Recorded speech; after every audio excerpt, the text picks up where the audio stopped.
None of this makes any sense to me. What am I missing, Uncle?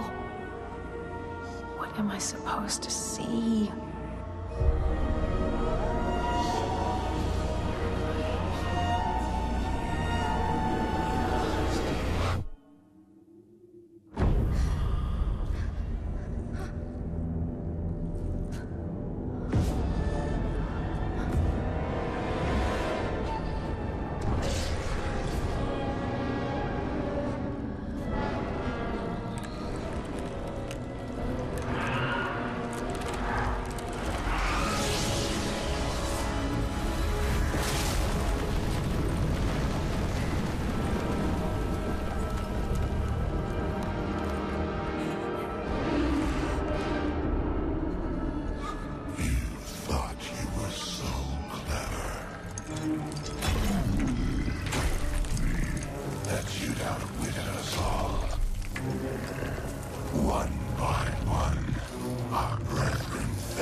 Ravaging this world and all hope of resistance. My minions will find the stone. Wherever you choose to hide it. Then, at long last, Osmodan shall reign as the prime evil.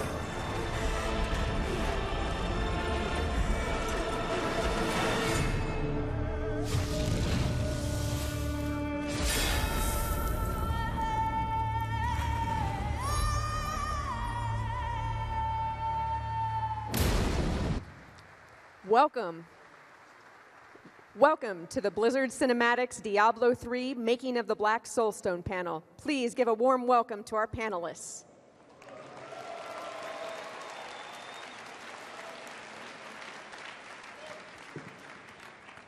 Hello and welcome to the Blizzcon 2011 Diablo 3 Cinematics panel discussion. My name is Chris Tunick. I was the art director on the Diablo 3 Cinematics, and what you saw here today and yesterday is what internally, well, it's part of what we internally refer to as the Black Soulstone Cinematic. I'm saying that because it's actually called something else in the game, but for simplicity's sake, we're just going to keep referring to it as the Black Soulstone Cinematic for today. Now, you saw about 3 minutes out of a total of around about 27 minutes of pre-rendered cutscenes. And as we tend to do, you know, around every BlizzCon, we'd like to take this opportunity to talk you through our process, how we approach storytelling in a cinematic medium, how we go through our character development process, and what it takes to bring it all up on screen. Now, our esteemed panel here today consists of Mike Kelleher. He's the effects supervisor for our Blizzard film department. Go ahead. There's Jim Jang, the production tech lead for the Black Soulstone Cinematic. There's James McCoy, the animation supervisor. That's right. We've got Graham Cunningham, the lead finisher for the Black Soulstone Cinematic. Then Xin Wang, the character modeling supervisor. And Stephen Chen, the look development lead. Now, we will have some time to address any questions you may have after the panel discussion. We've got about 10-15 minutes set aside for a small Q&A. So I'd ask you to hold your horses until then. With that said, I'd say let's not waste any more time and jump right in. Take it away. All right, Chris, thank you very much. We're very excited to be here, and we are proud to show you some of our work today. Now, if you're going to take away anything from today, it's really the importance of story. And all story in cinematics starts with an idea. That idea gets pitched to a story team. And once that idea becomes strong enough, we put it down in the form of a storyboards. Now, storyboards, think of them as a very cheap way to check and see if your idea is going to work as a film. If your idea does not work, easy. You just quickly iterate with new drawings. That's really how we do it. Storyboarding is a way to establish the composition, the pacing, the cinematography, even the musical landscape. You can plan the entire production with storyboards. They're very powerful, especially if you know exactly what you're going to say with words. And what I mean by that, as an example, Leah in the cinematic is terrified of these lesser evils and Asmodan. Now that itself is what we call like a story beat, a simple story beat. Fear. Leah has to look afraid there.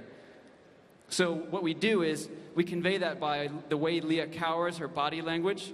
We do that by her wide-eyed facial expression, and we do that of what type of camera we choose to use to show her. All these things contribute. Now, every artist in cinematics, we do that by her wide-eyed facial expression, and we do that of what type of camera we choose to use to show her. All these things contribute. Now, every artist in cinematics, that's their goal. Every single artist, programmer, it doesn't matter who you are, if you're a modeler, animator, programmer, whatever, all of us, we have to do everything we can to contribute to story in whatever way possible. So, I'm going to hand it over to Graham, and he's going to talk a little bit how color choice is one of the ways that you can do to enhance story with your discipline. All right, thanks, James. So, what's up, guys? I get to talk about some of the awesome pre-production artwork that went into the Black Soulstone. And what you can see up here, we called the color script. Now, the color script was something that the director sat down very early on in the show, sat with the concept artists, and spent quite a lot of time to develop. Now, there were two reasons that we spent all this time up front. The first one is similar to what James said with the storyboards. The director was able to very easily make changes and decide what he wanted to do with each of these color script frames. And if something wasn't working, he could very easily change it.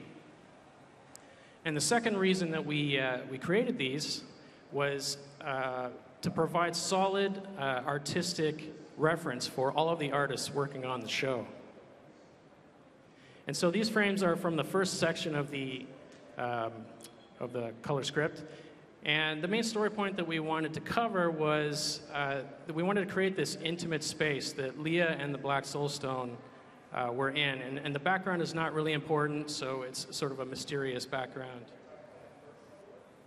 Now, once Leah gets into the dream sequence, what we did here was we wanted to create this really open, vast space and create a feeling for Leah that she was alone and isolated in this huge place. And we also chose a lot of low camera angles and some wide-angle lenses to really emphasize how big Asmodan was compared to Leah. Just a few more frames here.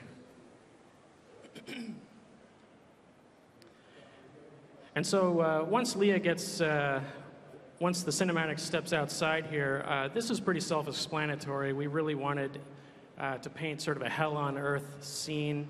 It shows some very desaturated browns and contrasted that with the bright, fiery tones. So as I mentioned, the color script frames were pivotal for our production. And they provided reference for all of the artists working on the show. And we referred to them directly when we got into lighting. I actually think it's pretty cool to see how close some of these color script frames are to the original, to the final artwork, as you can see here. You know, some of these frames we stayed pretty close. And some of the shots, you know, we decided to go with something different. And it sort of depended on what and on how the story was unfolding as we went through the production.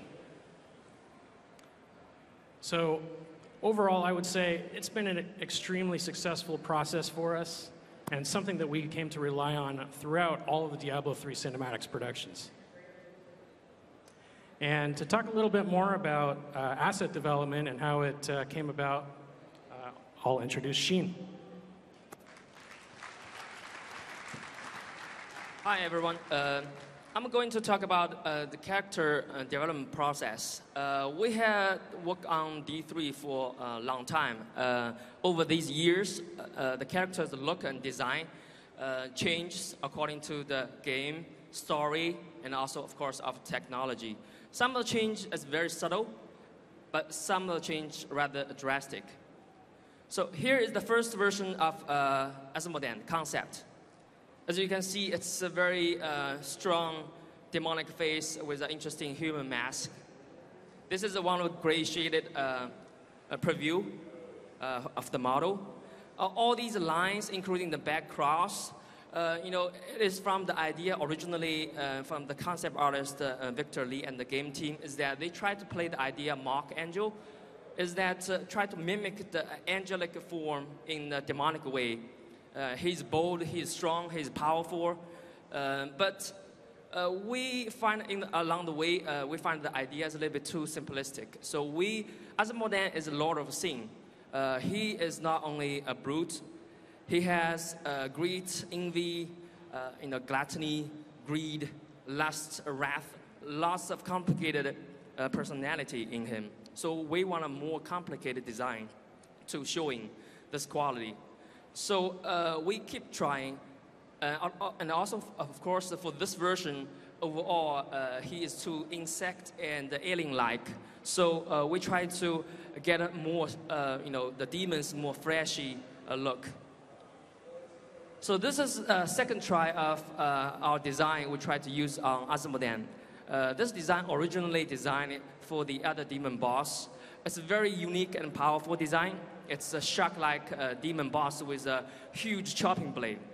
This is all about the demons, right? So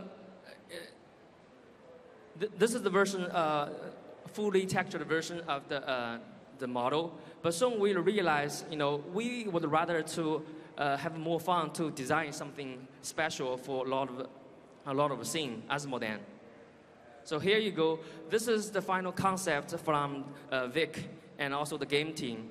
And, as you can see here, the bloated body shape suggests the gluttony, greed, and also the piercing, the decorative armor all indicate that his vanity, his pride, and so on. There's lots of things actually showing up the design, as we thought we tried to be, try on the Asmodean. So after back and forth between the game team and the cinematic team, the concept department, with lots of tweaks and iterations, here, this is the locked 2D design on the paper for cinematic. It gives Leah so much contrast by his, body shape, glowing internal, ugly but strong, powerful, demonic face. Soon after, we locked the design on 2D. A 3D sculptor, character artist, grabbed the design and visualized in 3 dimensions. By using a sculpting software like Mudbox and ZBrush that with brush by brush, stroke by stroke, tweaks the millions of polygons, the design comes alive in 3D. This is one of the work in progress fully textured turntable under one of the specific lights. Of course, during the process, we have to make sure the surface, the volume interact correctly with different light. With tweaking and painting hundreds of maps and tweaking hundreds of parameters in the shaders, we'll be able to, make him alive in 3D with colors. By this point, So on the contrary of the Asmodean very long development cycle, our Demon Army development cycle is rather short, but successful as well. we picked one of the unique approach that is not very common to us. Usually, each character got assigned by the character artist to carry through all the way to production. But for this demon army, since we have so many good designs as a guideline, the character team, including me, stop production work for 2 days. We just pick up our favorite design, 1 or 2, and go freely in sculpting stage. So by end of the 2 days, we end up with so many good design and interesting, powerful design for the demons. As you can see, not all of the design make it to the final cinematic, but as we emphasize, as James mentioned, we picked the right design to serve the story. At this point, the demon army already has strong silhouette, great detail, but how can we make the demon alive, even more angry and even more scary? I'm gonna have Steven to talk about the demon looked at process. So after these designs were picked by the directors, the art director will sit down and create what we call a paint over based on these 3D assets. So on the left side of the slide, you're going to see the final paint over for the elite demon. And at Blizzard, we are always seeking opportunities to tell story. So this is an example of how we tell stories through character design. On the demon, you see there's a lot of cuts, bruises, and scars. We try to make them as intimidating as we can, and as battle tested as we can. It's Look Dev's job to take these 2D design and translate them into 3D. In the center of the slide, you see a work in progress 3D model for the elite demon. As you can see, we're trying to capture some of the flavors from the art director's paintings. And on the far right side is the final elite demon model used in the cinematic. This guy is the demon Haunt.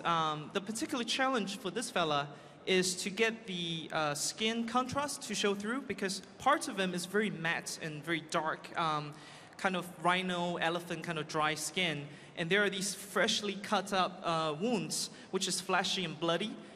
So it was pretty fun to work on this guy and have the final result to show through. Same thing here on the left side of the slide is the final 2D paint over from the art directors, and on the right is the final 3D model you see in our cinematic.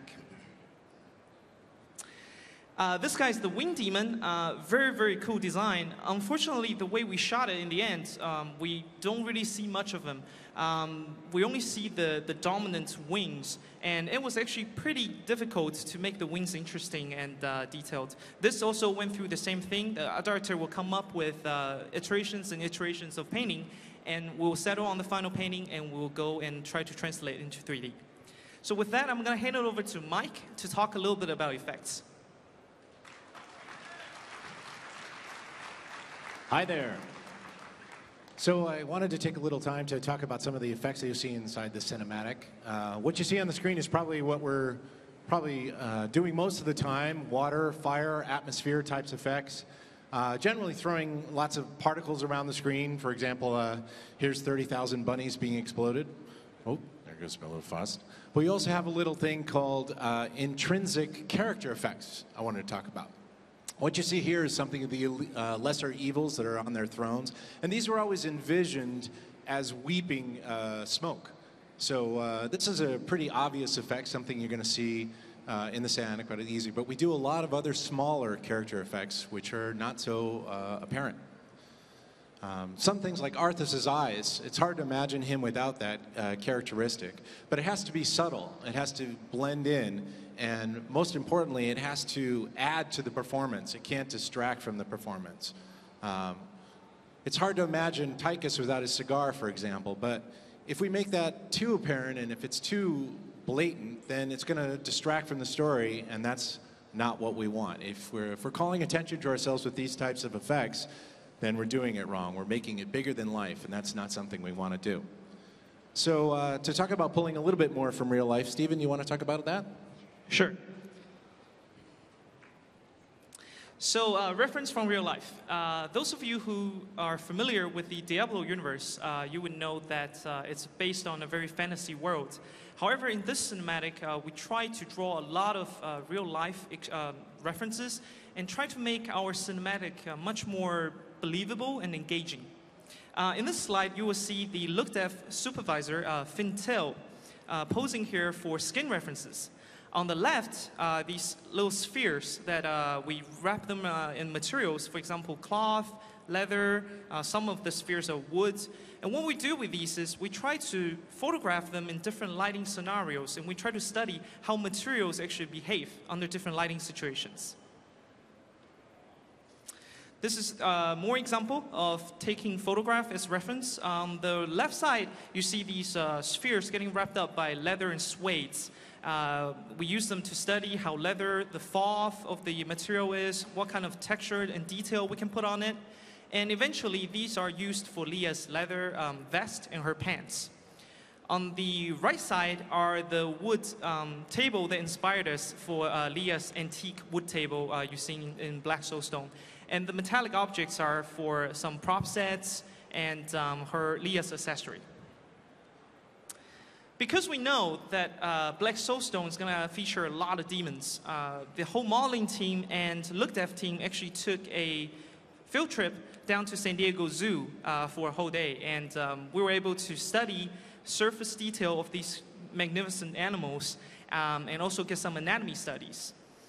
Throughout the day, we took a lot of photo references and later on became very useful inspirations for the art director when they are designing the demons. This is a little turntable of some of the materials we actually used in Black Soulstone. We rendered them in different lighting scenarios to make sure that our CG material behaves similar to what real-life material would be. In here, you can see there's some wax we used for the candle. There's paper shader. There is cloth, leather, and wood. So these studies really help us to make a believable cinematic in the end.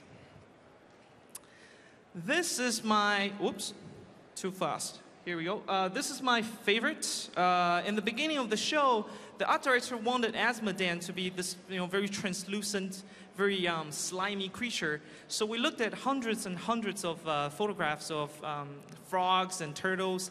And this is the particular frog picture that captured the art director's attention. So we tried to recreate it in 3D, and I'm rather proud of this rather slimy, wet, and moist frog flesh meatball thingy, which is pretty cool. So, of course, not only the creature and the environment sets were using actual live references. I'm going to pass it to Xin to talk a little bit about Leah.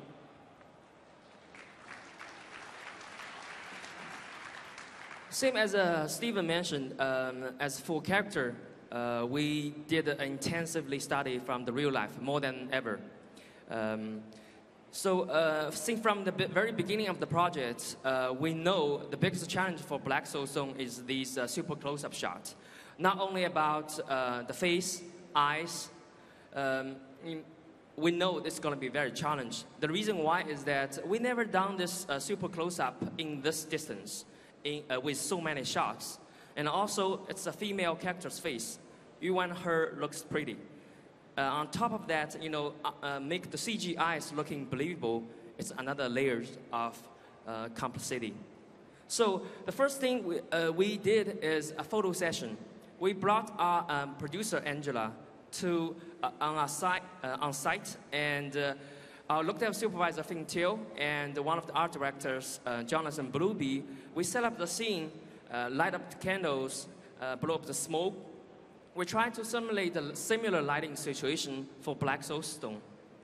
As on the left side is the color script. On the right side, actually, is the high-res picture we took from the photo session. Of course, this is already, color tweaked and doing light comped by Fing Teo, which tried to come up with a look that the director can sign off. Here's another example. On the left side is color script. On the right side is the super eye close-up. So these images, the purpose of this photo session is two.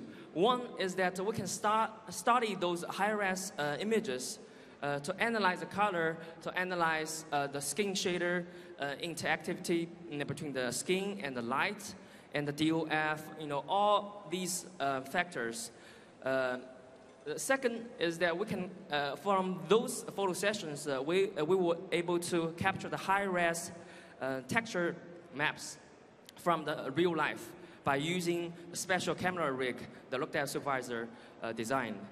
As on the left side is the color map from the real human, Angela, which is Angela's face. Pretty face. On the right is the specularity layer, which showing how the skin will interact with the environment and the light. So from the photo sessions, we started, and all these pictures end up with my desktop. We look at these pixels. We study those pixels throughout the Black Soulstone production. This is one of many broken work in progress render. The reason why I want to show you two guys is that I want to show how easy, you can get a fakery, bad-looking CG, feel of a render for the character once you render close-up.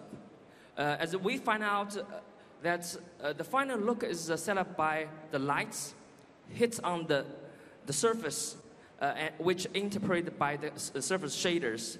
All these three elements have to work perfectly to each other. In order to control the look, you have to control these three elements: the lights, the surface volume, and the shader. As we keep developing the skin shader from the previous one to this one, it's a big jump.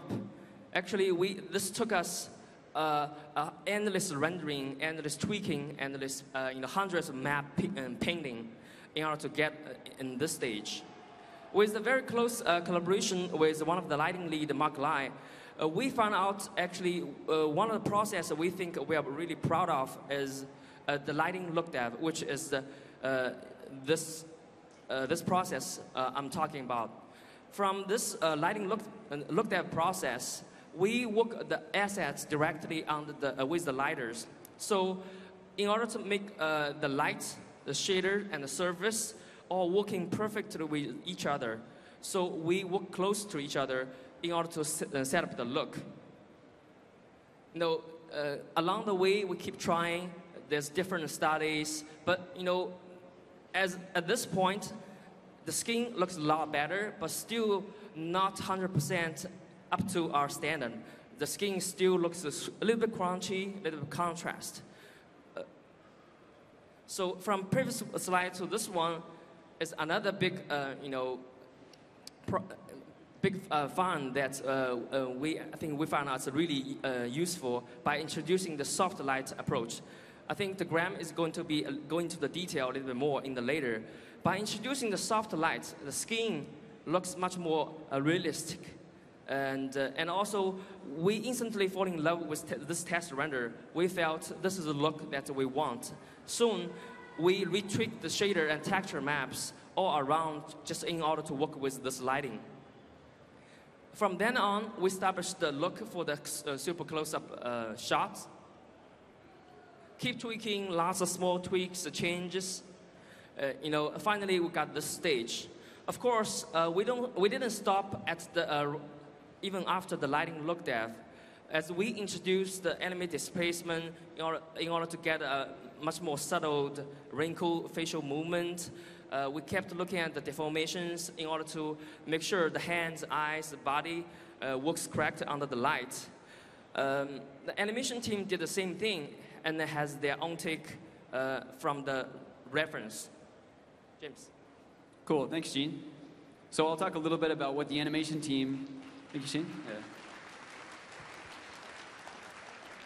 So the animation team did their own thing in order to prepare for working on this cinematic. We started with photography. And the reason why we did that is we took a bunch of photos of all the different possible muscles of the face. We wanted to identify every muscle. And our thinking was, if we could identify and reproduce every one of those muscles on a character rig, then we'd have infinite amount of facial expressions to use when we do the animation. And it worked really well. And it also went very well with Diablo's stylized reality, the very, very realistic style.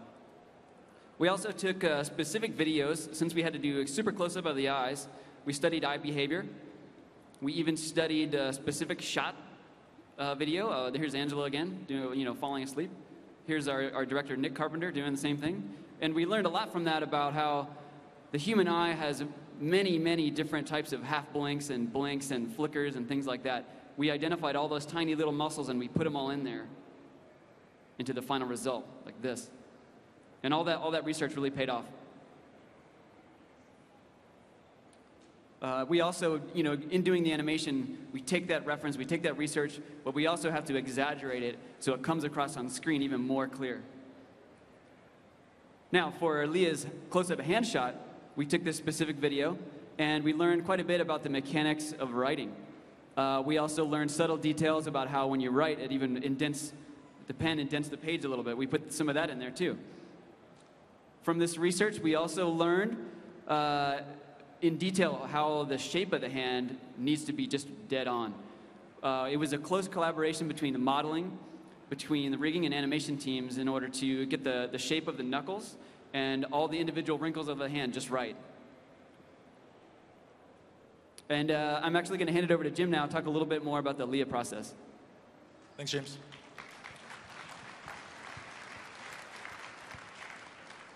So much as how animation studies anatomy, and Steve and Sheen, takes a look at how light behaves across different objects, and Steven studies his balls, we study hair and dynamic systems. So one of the things we do is simulation, and simulation we use for cloth and hair. In this example, one of Blizzard's finest, Allison, decided to help us. We went around looking for, ran through different offices looking for someone who had hair that looked kind of like Leia's, and this was, as close as we could get. And so we had Allison perform kind of what was happening in that final shot. And so, we blow wind through it. We try to simulate the environments that we're going to try to copy. And one of the important things that we noticed is that her hair actually ended up covering her face a lot. And we use reference to get the feel, but we don't actually try to copy the way it actually ends up being. So now that we've done our homework, we have our boards out, how do we actually get this to screen? Blizzard Cinematics, this is just a tiny representation of our team. We have a wonderful team, and it's a pleasure working here. It's the best place I can imagine working. And there's a lot of machinery, there's a lot of mechanisms that we use, and a lot of technology to get through this. And for the rest of the talk, we're going to show you some of how we do this. So in the example of Leia's hair, we actually use a cloth solver, a cloth simulation, to move it. And hair is an extremely complex system. There's hundreds of thousands of hairs on a human head. And it would just be intractable to try to actually compute all that. So what we do is we do a layered approach. So this is Leia's hair rig. You can see at the uppermost level, there are these large clumps, and then we do individual strips, and then those strips represent, dozens of hairs at a time. So one of our simulation artists will take this rig and run it through the animation. They'll adjust parameters and try to get the feel that the director wants. So in this pass, you'll see that it's the larger clumps, the gross motion. And then next we'll do sort of the more detailed, higher-end clumps, the finer individual strays that really add to that realism. Because CG hair has a problem where you start seeing like these big clumps move as one giant group too often. And then in the end, this is our sort of the final result of how the hair moves. Another thing that production tech does is we build the rigs. And a rig is basically the digital puppet that the animators use to move the characters. Because we begin with just geometry, and then we have to add the mechanisms in there to make it move. So in the beginning, you see the skeleton of Azmodan. He's got a lot of joints on there, and then the mesh gets added, and then the controls get layered on top of that. And the reason you have these controls is you need to move. It would be impossible for the animators to move, joints one at a time. So we work very closely with them to kind of determine what kind of controls that we need for Azmodan. Azmodan's kind of a tricky character because he's so massive, he's got this giant upper body and he has this kind of like crab leg lower body. And he's also supposed to do some like more, he's pretty dexterous in the end. And so here's an example of just turning one control, the legs stay pinned to the ground, the abdomen moves around. And we have a pretty amazing proprietary rigging system that allows us to rebuild this rig quickly, because there's one thing we do at Blizzard is iterate like crazy. And so designs continue to change. And this allows us to basically, absorb those changes as quickly as possible. There, he's sliding the leg around. And you'll notice some of the controls basically pin it to different places just to make the animators' lives a little easier. And you can see on his face, he's got numerous controls, and then those are also layered in different ways. And here you can just pull that one jaw control and you can make him talk. Okay.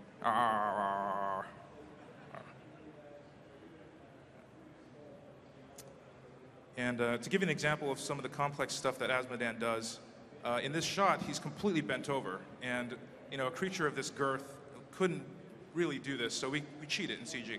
So let's pull the camera back and see what Azmodan is actually doing in this shot. He's completely flipped over, and you'll notice his body is just cracked in half, and his spike is going through his ass, and you can kind of see the backside of his crab butt there. And it's the advantage of CG. We're making an impossible creature. We are allowed to do impossible things.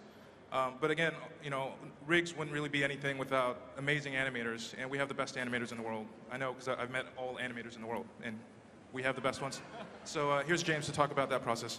You're awesome, Jim. Thanks.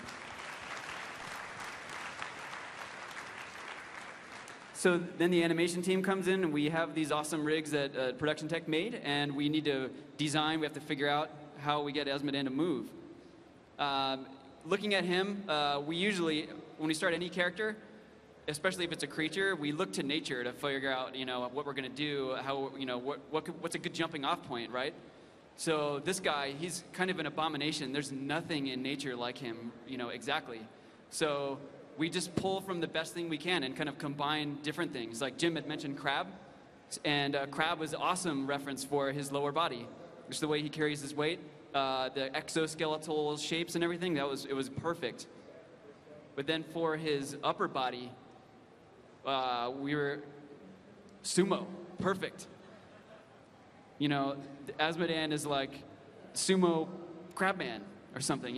Just the upper body, the size and weight, this warrior shape, it worked out really well. So now we take that research, and then we grab the camera and we grab our director, and this is Nick Carpenter again, and we shoot some specific reference for the shot, and we start jamming, we start animating. Now, this shot in particular I wanted to show you because Nick had something very important in mind about Azmodan, and part of the story about him is we wanted to have him massive, huge, and sort of cumbersome, a little bit labored, 20% labored as he gets up. It's not so easy for this huge guy to stand up after being down there.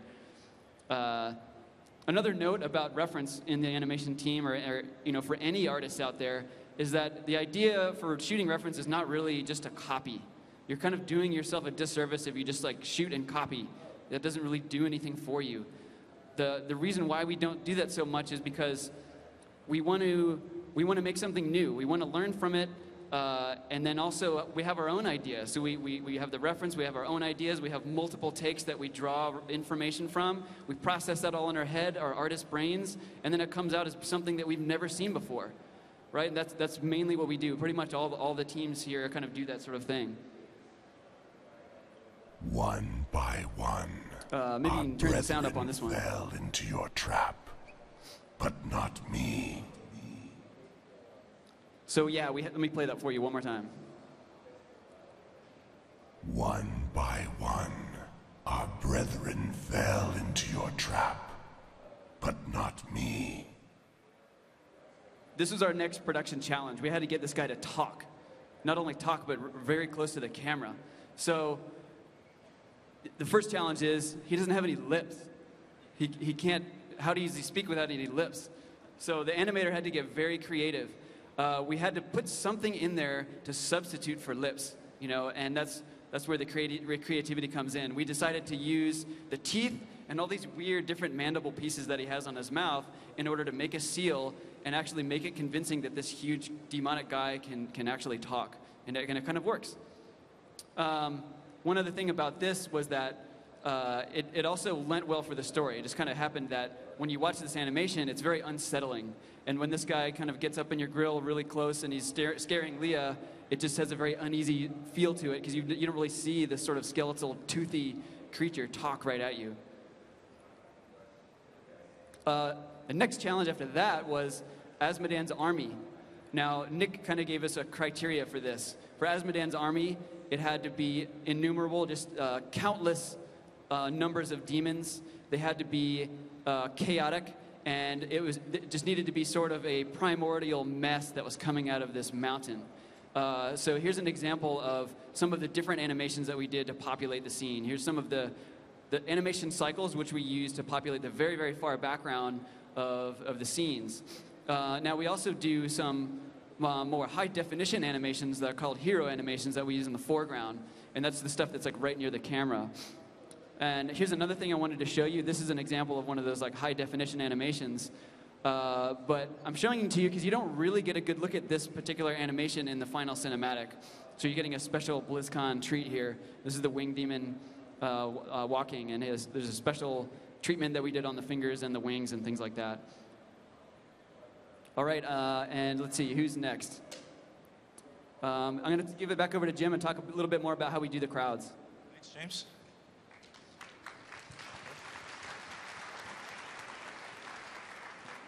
So I love Diablo. Diablo is, I remember Diablo 1 was the first game I ever played where I would just lose time. I'd wake up out of this Diablo coma and I'd realize I hadn't eaten and days had passed. And Diablo is all just about slaughtering demons. You know, the whole game, it's just wanton murder of these things, right? And so we knew we had to have a shot where we just had, tons of demons and really show off like what Diablo is all about. And the cool thing is you get to kill these guys in the game, these actual demons. It's awesome. So this is an example. This terrain on the bottom is the entire, like what our environmental modelers built as this huge valley. And one of our concerns was that we'd actually have to fill up this entire valley full of demons. But luckily, once the camera was in place, you can see that that little red line represents the only demons we actually had to put in the scene. So we got away with a lot of that. In the upper left, you can see that as the trail kind of fades off towards the mountain, the demons themselves become smaller than individual pixels, so we just say, okay, we don't need any more demons back there. So that's how we go about and populate the scene. And one of the, we pay so much attention to silhouettes and detail at Blizzard Cinematics. And so here is an example of some of the director's notes. So you'll notice we'll go in and we'll change individual demons' weapons. We'll say, well, this guy's carrying an axe, but we want the profile to look, a little more dangerous, more threatening. So we're going to change these guys to have pole arms and just completely change. We'll go into individual detail of adjusting the demons in this army that we have, thousands of. And in the end, this is kind of how it looks. Not all of the demons are in here, but it gives you an idea.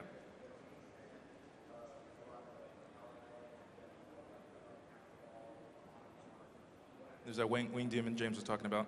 And, animation, rigging, this is just a small part of what goes into the cinematic. There's also effects, which really tie everything together and are so important. And Mike's here to talk about that. Thanks, James. So I wanted to take it back to some of those character effects I was talking about earlier and talked about an effect that actually didn't make it into the cinematic, which was Asmo's lava drool. So originally, Asmo was envisioned to have constant drooling lava coming out of his mouth while he was speaking. Here you can see some early tests for some of the things that we tried, just trying to get a fluid on a surface that was deforming and sort of complex, like maybe perhaps we didn't even have animation for done at this point, we just wanted to try it out. And we started working with this and going forward. Here's an early take that kind of looks like my daughter, my 2-year-old at dinner. How adorable. But as we started to pull it back into the real world, here's another early test. While Asmo was actually speaking, we were finding that the lava was starting to have a lot more questions than it was actually trying to answer. Like, for example, how fast was this lava going to move? How much farther down the chest was it going to go? And were we going to be worried about continuity of lava between shots? Because that would really take the level of difficulty way, way up. Here's another example where we took the speed and the viscosity of the lava way, way up and sort of way down so you could actually slow it down. And even this one, we were just wondering, maybe this isn't the right track. So finally, this is our final concept drool, and you can see by now we've actually pulled it way, way back. We only have 3 little rivulets of lava that are being pulled out of the corners of the mouth. And actually, we took this one all the way to completion. You can see here our final beauty pass for that particular shot, just these 3 tiny little rivulets of lava. But during the entire process while we were working on this, and the artist Bill LaBarge who was working on this, we were beginning to wonder, was this just too distracting? And it was kind of making Asimov feel sloppy, and actually even worse than that, it was starting to make him feel comical, which is not a story point. That's not something we wanted to go for. So we killed it. Here's a little breakdown of some of the more traditional effects around Asimov. Obviously, we have the glowing mouth. We have smoke and embers that are coming out, glowing eyes, and we even have a heat distortion plate on top of that. A little atmosphere on top of that, and there you have it. So I know I kind of glossed over quite a number of the lighting passes in there. Let me turn it over to Graham. He can tell you a little bit more about that. All right, thanks, Mike. So as a lighter, I've got one of the best jobs in the whole place, and that's because I get to light everybody's awesome work upstream. But seriously, the main job of the lighter is to light in a way that supports the story. Now, Black Soulstone was calling for something that was a lot more realistic and less stylized than some of our previous work. But when I say realistic, that's not quite the same as reality, and everything is very designed, and I would say the stylized reality is what we were really going for. Now, in order to achieve that more realistic look that we were going for, we had to adopt a number of techniques and technologies that have been used by some of the major motion picture visual effects studios. And I wanted to just say a quick thanks to John Lands and Chris Rock and all of the tools and development team guys who did such an amazing job improving our RenderMan pipeline throughout this production. So, lighting Leah, nobody looks good under a harsh spotlight.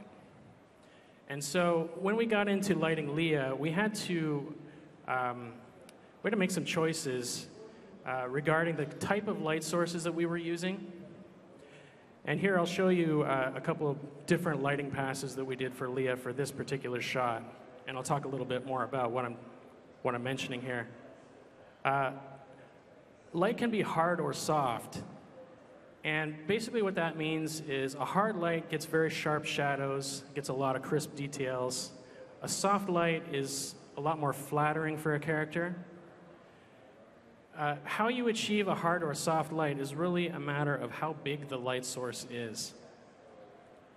So we took some liberties here with Leah, and what we did was we combined elements from a hard spotlight, like the specular details on her face, with this sort of softer roll-off that you see on this soft area light, and we combine them together to achieve the final result. Now, when you're lighting a shot is all about layers. And there's two kinds of layers that we deal with in lighting that I'll talk about. The first I call lighting passes. So here you can see some of the different lighting passes for Leah. We've got key light, rim light, environment, fill. Now, light is additive, and what that lets us do is we can render out each of these lighting passes completely separate, and then we just add them all together to create the final result. So here you can see them adding together, and we've got the total lighting result for Leah. Now, once we've added all of these lights together, we can turn around and tint each one of them to a different color and intensity in order to control the final lighting for the scene. So here I'll show you an example where I'm tinting the different light colors to create completely different lighting results just using the same lighting passes. So the second kind of lighting layer that we talk about I call render elements. And these are just the various components of a shot. And sometimes you have to separate a shot into these render elements simply to get it to render. And other times you separate it so that you have control over each of the layers. And so you've got a matte painting background, you've got Asmodan, Leah, etc. And each of these render elements basically just gets layered from the back to the front. And so this is sort of a simplified example of how that works. We generally have many, many more layers than this, but this gives you the idea. And so here's the final lighting for the shot. Now, to talk a little bit more about some of these render elements that you see here and some of the effects passes, I'll hand it back to Mike. Thanks, Graham. So I wanted to talk about a more traditional effect because we've been talking about a lot of characters effects, and I want to talk about the wall destruction shot. Here you have two concepts. We had to take down the interior of the Black Soulstone and reveal this volcano and the army beyond all sort of in one shot. This is going to be very complicated. We want the shot to be as detailed as possible, and we knew it was going to be a challenge right from the start. Here's the shot as it exists in the cinematic. You can see we go from an interior environment, and then we have to have this exposure change and go through all that to see the volcano behind as Asmodon reveals his plan. So with that in mind, we wanted to cut up this entire wall, and then we knew that was going to be very, very challenging. So I'll introduce one technical term, which is called Voronoi. Voronoi is a type of noise that you can use in production. And basically, you can imagine as if you scattered a whole bunch of points along a plane. And then if I drew individual lines equal distance from all those points, I'd end up with something that looks like this, sort of like a cellular texture or maybe dried up paint on the ground. If you take out the center of all these pieces and just leave the lines, you have something that sort of looks like a shattered window. And you could easily use these types of lines of force to cut up anything that you wanted.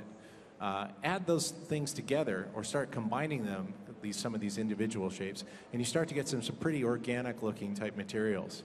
And that's kind of what we have here. So this was partially some of the way that the wall was cut up.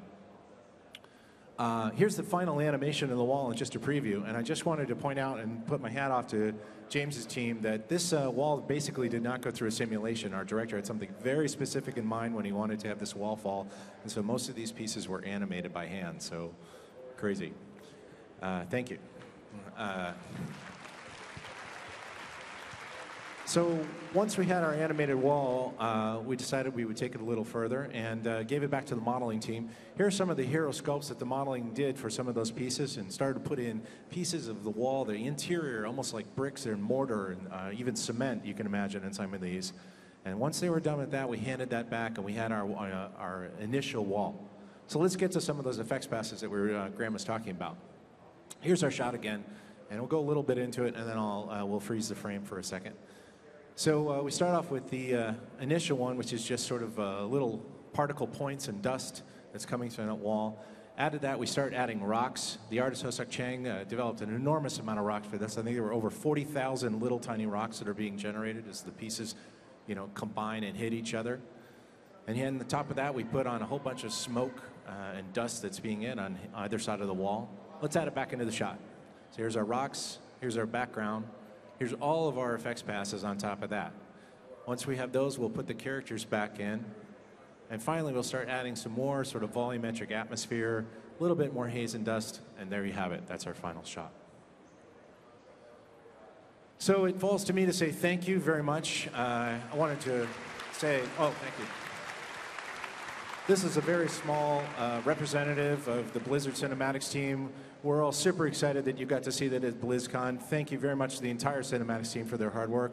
And I cannot wait for you guys to see the rest of the Cinematics in Diablo 3. They are epic. Thanks again for coming. If you have any questions, please feel free to ask them. Hey guys. So recently when major studios like Pixar and DreamWorks have started releasing their CG films, they'll also include a short. Something that maybe ties up the story, like an epilogue or something.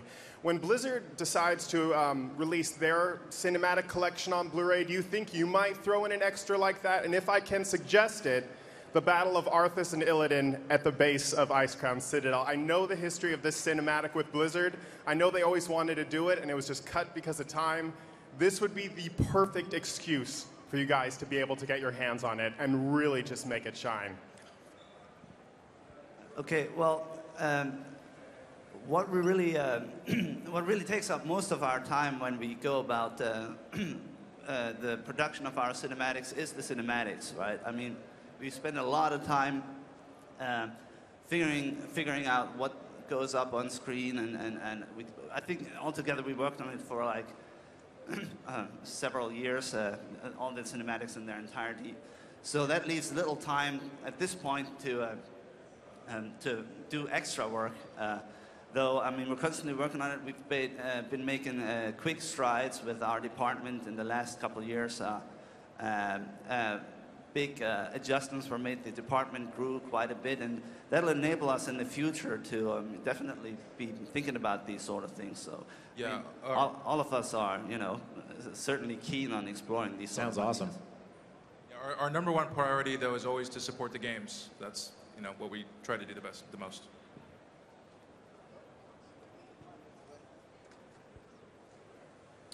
Yes, Blizzard has a really rich history with cinematics dating back since Warcraft 2 and beyond.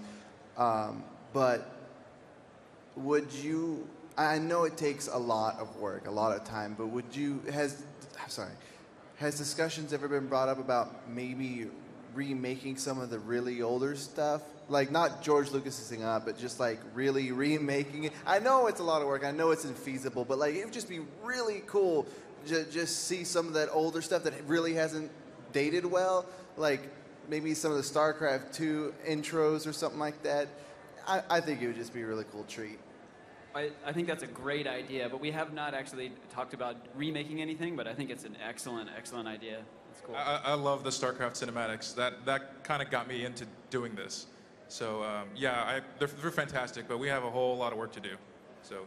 Well, more so than maybe redoing old stuff, we're just keen on doing new stuff. And, you know, I mean, we won't rule it out, but, you know, there's bigger and better things ahead. So we'll see. Yeah, like what he was saying, it would make a really good treat on like a Blu-ray disc. It would, yeah. We'll think about it. How you guys doing? This is an environment question. As an environment artist in the film industry, the name of the game most of the time is speed and efficiency. So a company like Blizzard that's enthralled with detail, how often do you make the call to model and texture light something even if it's far away, or just say, put on a card system and nuke? Well, you know what? That's actually something we've learned through the production of the Diablo 3 cinematics, just to become a little more efficient. We used to come from a place where we went ahead and modeled everything, you know, from the closest object to the furthest polygon. And just I mean, we kind of realized as we went through the production that it's just not feasible to do this every time, and it's just smarter to go ahead and identify where you need to have the high-res detail and be able to use a little bit more smoke and mirrors for the things that don't matter. It's also part of our storytelling approach, focusing on the things that matter and trying to apply, let things fall into dark in areas that don't matter so much. For instance, the study area here for Leah, we actually had part of the background modeled out to the smallest book out there, but you actually don't end up seeing anything. It's smoky, it's blurry, it's dark. So we decided for a lot of the things we could just get away with matte paintings with simple backgrounds, and so we did go through that process. We have time for one last question. Hi, that was like one of the best cinematics I've ever seen for a game, so that's pretty awesome. Thank you. So my question is... Thank you. Seriously, it was awesome. So my question is, the scene with all of the creatures running, is that influenced by Lord of the Rings at all? Because the first thing I see in that scene is with the fiery. Is that... Just wondering. Well, I mean... in the job we do, which has to do with a lot of fantasy worlds and whatnot. I mean, it's kind of hard to get around nowadays. The Lord of the Rings book and the movies in particular. I mean, we looked at a number of things. Movies are a big inspiration for us. I wouldn't say it was the sole inspiration for this sort of scene, and this is something that probably the people who create the story can answer more precisely than I can. Certainly, we take a lot of inspiration from everywhere. Lord of the Rings was one of them. There's nature that we look at. There's art that we look at. We went and did trips to museums to look at you know, classic paintings and that sort of thing. Their approach to you know, skin color and whatnot. So we look at all these things, and if that reminds you a little bit of a lot of things, then I'll take that as a compliment.